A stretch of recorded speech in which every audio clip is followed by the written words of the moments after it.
আসসালামু আলাইকুম প্রিয় দর্শক, আমরা আছি এই রমনার কাছে ঠিক সরোয়ার্দী উদ্যানের ঠিক পাশেই আমরা অবস্থান করছি। প্রিয় দর্শক, আমরা দেখতে পেয়েছি যে হাজার হাজার জনতার সমুদ্র বইছে, আসলে এই ফিলিস্তিনের রক্তের বন্যার মতো করে বইছে জনসমুদ্র। আমরা এখানকার যে যারা আজকের এই কার্যসূচি রয়েছে, এই কার্যসূচির মধ্যে যারা বিশেষ করে ভলান্টিয়ার হিসেবে অংশগ্রহণ করছিল তাদের সাথে একটু কথা বলার চেষ্টা করব। কেমন আছেন? জি আলহামদুলিল্লাহ ভালো। আপনারা কেমন আছেন? জি ভালো। তো সারাদিন কখন থেকে আপনাদের ডিউটি শুরু হয়েছিল? আমরা আসছি সকালে, যাতে আমাদের যে বাইরা দূর দূরান্ত থেকে এই ঢাকার মধ্যে আসে তাদের যাতায়াত যাতে সহজ হয়, সে যাতায়াত সিস্টেমকে সহজ করার জন্য আমরা সকাল থেকে আসছি। আমাদের মেডিকেল ক্যাম্প ছিল, কোনো ভাই যদি কোনো অসুস্থতা অনুভব করে আমাদের মেডিকেল ক্যাম্প তাদেরকে সহায়তা পৌঁছে দিয়েছেন।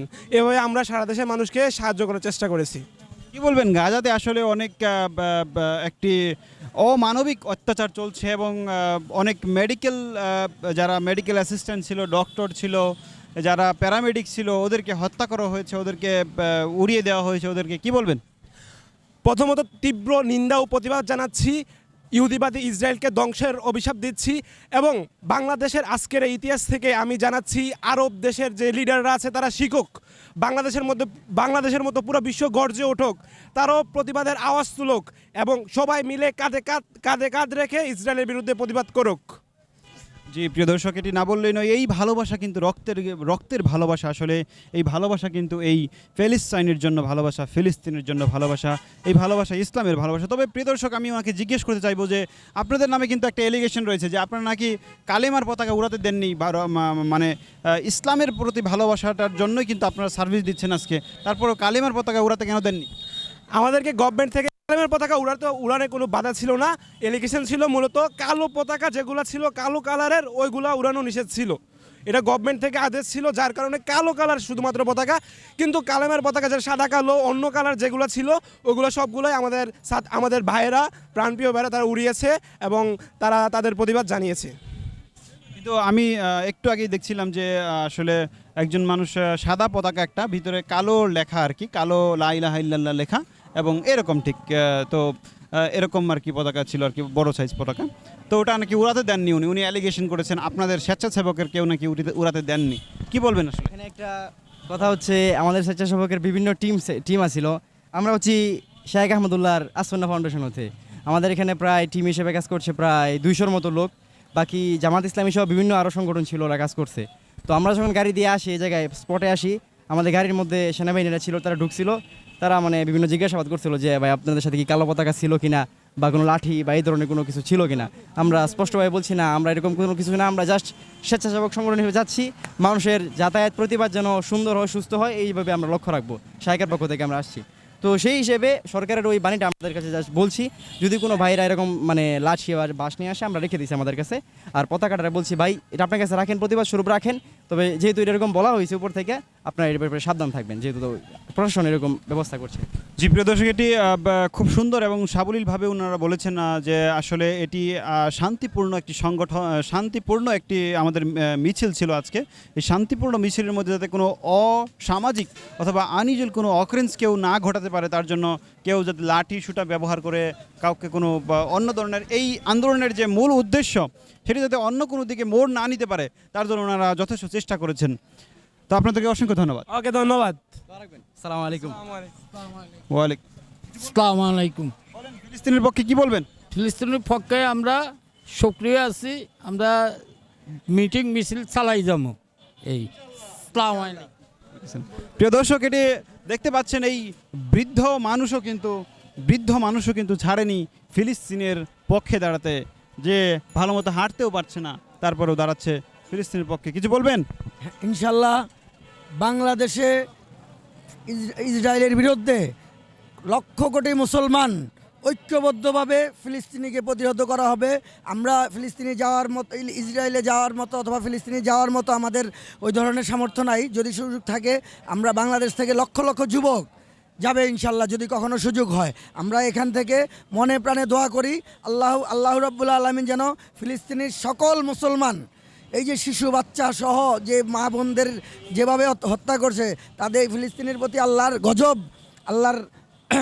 গজব নাজিল হোক, এবং অথবা আল্লাহর কুদরতি ক্ষমতা দিয়ে আল্লাহ যাতে ওদের ধ্বংস করে দেয়। হয়তো আল্লাহ পাক ওদের হেদায়েত দান করুক অথবা ওদের ধ্বংস করে দেখ।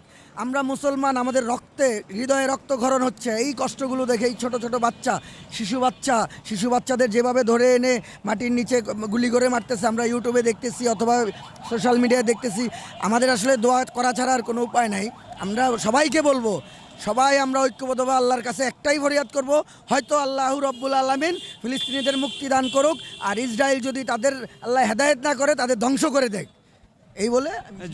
যদি আপনাদেরকে এরকম চান্স দেওয়া হয়, আপনি বলছেন যে দোয়া করা ছাড়া কোনো অপশন নেই আপনার, যদি এরকম আপনার কাছে এরকম চান্স আসে যে আপনাদেরকে এখান থেকে বাংলাদেশ থেকে ফিলিস্তিন নিয়ে যাওয়ার জন্য, যুদ্ধ করার জন্য আপনাদেরকে প্রস্তুত, আপনি কি রাজি আছেন, থাকবেন? ইনশাল্লাহ। শুধু আমি একা না, আমার মনে হয় আমার বন্ধুবান্ধব সহযোদ্ধাদের সহ বাংলাদেশের কমপক্ষে 10% মুসলমান, যুদ্ধে মা বোন মিলে আর কি 10% মুসলিম এই জিহাদে যাবে ইনশাল্লাহ। কারণ এটা মুসলিমের জন্য অনেক বড় ব্যাপার।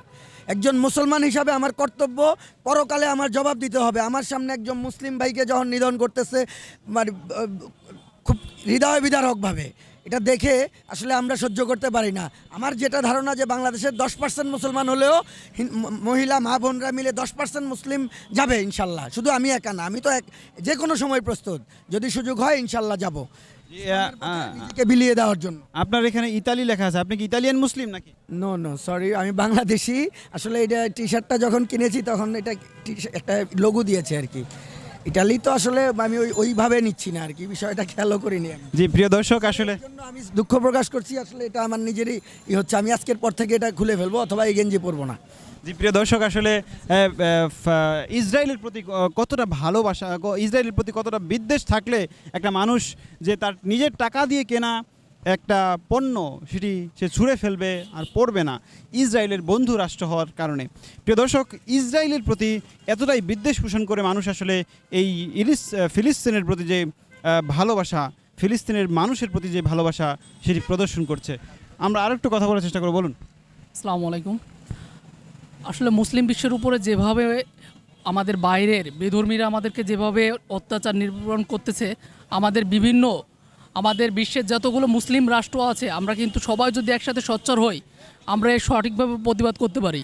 আমাদের মুসলিম বিশ্বের ভিতরে পারমাণবিক অস্ত্রধারী দেশ আছে, সামরিক দিক থেকে অনেক শক্তিশালী রাষ্ট্র আছে, কিন্তু আমরা সামান্য কিছু ত্রুটির জন্য, ইসলামে অনেক নিয়ম আছে কিন্তু কোরআন হাদিস এক, কোরআন হাদিসের বিকল্প কোনো কিছু নেই। আমরা ইজমা কিয়াস অথবা কে কোন ইমামের নেতৃত্বে চলতেছে, আমাদের 4 ইমাম খলিফারা আছে, আমরা এদিকে ধারণা না নিয়ে আমরা বিশ্ব মুসলিমকে একত্রিত করার জন্য একমাত্র কোরআনের দিক নির্দেশনা ফলো করি। আজকে ইরানের সাথে যে সৌদির যে দ্বন্দ্ব, এটা কিন্তু মুসলিম হিসেবে দ্বন্দ্ব না। সিয়াসুন্নি, আমরা সিয়াসুন্নি দেখবো না, আমরা কোরআন দেখব। আমি সারা বিশ্বের মুসলিম জাতিকে একতাবদ্ধ হওয়ার জন্য আহ্বান জানাচ্ছি। আমরা একতাবদ্ধ হয়ে আমরা যে যার অবস্থান থেকে, আমি আজকে মনে করতেছি আমি একটা পেপসি খাবো না, আমি না খেলে গিয়েছি, আমার আরেক ভাই খাচ্ছে, তাদের বিজনেস তো বন্ধ নেই, আমি একটা পেপসি খাচ্ছি না, তার 1 টাকা ক্ষতি হচ্ছে, আমি চেষ্টা করব আমার অবস্থান থেকে আমি 1 টাকা তাকে কম দেব। আমরা এরকমের প্রত্যেক ভাই, প্রত্যেক নাগরিক ইসলামের উপর শুধুমাত্র ইসলামকে সাপোর্ট করে আমরা যে যার অবস্থান থেকে আমরা রুখে দাঁড়াবো। জি প্রিয় দর্শক, এটি খুব স্পষ্টভাবে আপনারা দেখতে পাচ্ছেন, যতক্ষণ ধরে আপনারা দেখতে পাচ্ছেন যে এখানে কিন্তু নির্দিষ্ট কোনো লিডার পাবেন না আপনারা। এই পুরো যে এই মিছিল, পুরো যে মানুষজন এসে, এখানে প্রত্যেকটা মানুষই কিন্তু এক একটা লিডার দেখতে পাচ্ছেন। এখানকার প্রত্যেকটা মানুষই কিন্তু একজন লিডার। প্রত্যেকজন মানুষের শুধু একটি বলি, একটি বাক্য যে ইসরায়েল ধ্বংস হোক, প্যালেস্টাইন জিন্দাবাদ, প্যালেস্টাইনকে মুক্ত করো, শুধু এটিই শুধু বাণী, এটিই শুধু বাক্য। জি প্রিয় দর্শক, আমি ওনার কাছে জানতে চাইবো যে কি মনে করেন আপনি যে আসলে এই পুরো পৃথিবীতে 1.2 বিলিয়ন মানুষ আছে মুসলিম, তারপরেও মুসলিমরা কেন নিঃস্ব? মুসলিমরা শুধু মুভির মতো দেখে দাঁড়িয়ে দেখছে, কারণ কি? এর মূল উদ্দেশ্য, এর মূল কারণটা কি? এর পিছনে কি লুকিয়ে রয়েছে? কারো ষড়যন্ত্র নাকি দুর্বলতা? এটা হচ্ছে মুসলিম বিশ্বের উপরে অনেক আগের থেকে এটা প্ল্যান করে। আপনারা আজকে দেখেন আমাদের মুসলিমরা ইসলাম থেকে দূরে সরে আসছে। আমরা মনে করছি জেনারেশনগুলো আপডেট করার জন্য আমরা দূর দূরান্ত চলে যাচ্ছি। আজকে আমরা মুসলিমের ভিতরে দ্বন্দ্ব করে দিচ্ছে। আমরা 4 ভাইয়ের ভিতরে 1 ভাইকে সাপোর্ট দিয়ে বলতে তোমাকে আমি তুলে নিয়ে আসবো, সমস্যা নেই, তুমি 3 ভাই থেকে আলাদা হয়ে যাও। এইভাবে মুসলিমকে আলাদা করে দেওয়া হচ্ছে, বিশ্বের থেকে প্রত্যেকটা মুসলিমকে আলাদা করে দেওয়া হচ্ছে। আজকে কেন ইসের আপনার পাকিস্তানের ইমরান খান যখন একটু সোচ্চার হয়ে উঠছে, মুসলিমের উপর অত্যাচার নিপীড়ন থেকে যখন জুলুমের প্রতিবাদ করা হচ্ছে, তখন ইমরান খানকে সরাই দেওয়া হয়েছে। এর আগে ইরাকের থেকে সাদ্দামকে সরাই দেওয়া হয়েছে, গাদ্দাফিকে সরাই দেওয়া হয়েছে। কেন? এর থেকে বড় বড় ভয়াবহ মহামারী হয়েছে, নির্যাতন হয়েছে, তখন কিন্তু জাতিসংঘ বলেন, মানবাধিকার বলেন, তারা সেখানে আসে নাই। যখন মুসলিমের উপর অত্যাচার হয়েছে তখন তারা কেউ আসে নাই। যখন মুসলিম তার প্রতিহত করছে, ওরা জঙ্গলি হিসেবে ট্যাগ দেওয়া হয়েছে। কিন্তু যখন মুসলিমকে মারা হয়েছে তখন তাকে সাপোর্ট করছে। এই জন্য আমরা মুসলিম যতদিন পর্যন্ত একতাবদ্ধ না হতে পারবো, ততদিন পর্যন্ত আমাদের এক ভাই আর এক ভাইকে, আমরা 10-এর লাঠি 1-এর বোঝা, 10 ভাইয়ের যদি একসাথে হাত থাকে কেউ একজনকে ছোড়াই নিয়ে যেতে পারবে না। কিন্তু এক ভাই যদি আলাদা থাকি, আমাদের সবাইকে মেরে দেবে, আমরা কিচ্ছুই করতে পারবো না। জি, আমরা এখন অবশ্যই ঐক্যবদ্ধভাবে আমরা ইসলামকে বিজয় করার জন্য ঐক্যবদ্ধ হয়ে আমরা ইসলামকে জয় করার জন্য ঐক্যবদ্ধ হব অবশ্যই। আচ্ছা, তাহলে ওনার একটা খুব সাংগঠনিক একটি আনসার চলে আসছে, সেটি হচ্ছে যে আমাদের ঐক্যবদ্ধ হতে হবে। সেটা কিভাবে হবে না আপনারা? আমরা সিচুয়েশনের উপর ভিত্তি করে আমরা এখন দেখতেছি ফিলিস্তিনিকে এভাবে নির্যাতন করতেছে, কালকে আমার ইরাকে করবে, পরশুদিনকে সিরিয়ায় করতে, লিবাননে করতেছে। আজকে সিরিয়ারে করলে লিবানন আগায় না, লিবাননকে করলে সিরিয়া আগায় না, ইসরায়েলকে করলে সৌদি আগায় না। এটা হবে না। আজকে যেমন ফিলিস্তিনিকে আক্রমণ করছে, সৌদি আগাচ্ছে না, কালকে সৌদি আক্রমণ করলে ইরান আগাবে না। আমার মুসলিম ভাইয়ের উপরে আঘাত করলে সবাই আগে আসতে হবে, সবাই একতাবদ্ধ হতে হবে। আজকে আপনি দেখেন অন্য একটা রাষ্ট্রে, একটা ইহুদি রাষ্ট্রে আপনি আঘাত করে দেখেন, আপনি যদি ইটালিতে আঘাত করেন দেখবেন যে পুরো পশ্চিমা বিশ্ব আপনার এক হয়ে যাবে। কিন্তু আজকে আমরা কেন মুসলিম এক হচ্ছি না? আমার একটাই মেসেজ যে আর আমরা চুপ থাকতে চাচ্ছি না। পুরো মুসলিম বিশ্বের প্রত্যেকটা নেতা, আমাদের এখন একটা লিডিং পয়েন্ট দরকার। আমাদের পারমাণবিক শক্তি আছে, আমাদের খুব ভালো সামরিক শক্তিও আছে। আমরা সব সামরিক শক্তি, সব পারমাণবিক শক্তি এক জায়গায় করতে চাই, এবং আমরা বলতে চাই যে আমার এক মুসলিমের উপর আঘাত আনলে কিন্তু আমরা সব মুসলিম এক আছি। আমার এক মুসলমান ভাই এক মুসলিম দেশের উপর আঘাত করলে আমরা সব মুসলিম দেশ, সব মুসলিম ভাই এক আছি। তোমরা সাবধান, তোমরা হুঁশিয়ার, চোখ তুলে তাকায় না, মনে করে না ও দুর্বল, ও একা, ওর কিছু নাই। সবাই আমরা এক, আমাদের রক্ত এক, আমাদের নেতা এক, আমাদের মহানবী সাল্লাল্লাহু আলাইহি সাল্লাম, আমাদের কোরআন। আমরা কোরআনের পক্ষে, আমরা কোরআনের বাইরে যাব না। আমরা কোন ইমামের ইসে চলতেছি, কোন ইসের ইসে চলতেছি, এটা আমরা দেখবো না। আমরা কিন্তু ওই আল্লাহর এক কোরআনের ইসে, যেটা আমাদের কাছে মনে হবে যে এই কোরআনের বাইরে, আমরা সেখানে সব মুসলমান এক। জি, প্রিয় দর্শক, আপনাকে অসংখ্য ধন্যবাদ। তবে তার আগে আমি বলবেন কিছু? আসসালামু আলাইকুম। প্রিয় দেশ এবং বিশ্ব মুসলিম ভাইদের জানাই আসসালামু আলাইকুম রহমতুল্লাহি ওয়া বারাকাতুহু। আজ আমাদের বিশ্বের সকল মুসলমানদেরকে, অমুসলিমরা আমাদেরকে বিভিন্ন ধরনের ধ্যান ধারণা দিয়ে আমাদেরকে আমাদের দ্বীন ইসলাম থেকে সরাইতে চাচ্ছে, এবং আমাদেরকে আমাদের নিজের মাতৃভূমির থেকে আমাদেরকে সরাইতে চাচ্ছে। এজন্য আমাদেরকে সতর্ক হতে হবে, আমাদেরকে ঐক্যবদ্ধ হয়ে, সকল মুসলিমদেরকে ঐক্যবদ্ধ হয়ে আল্লাহ এবং আল্লাহ রাসূলের পথে চলতে হবে। সকল ইহুদির পণ্যকে বর্জন করতে হবে। ইহুদির যত পণ্য আছে সকল পণ্য বর্জন করতে হবে, এবং তাদের মেরুদণ্ডের হারকে ভেঙে দিতে হবে।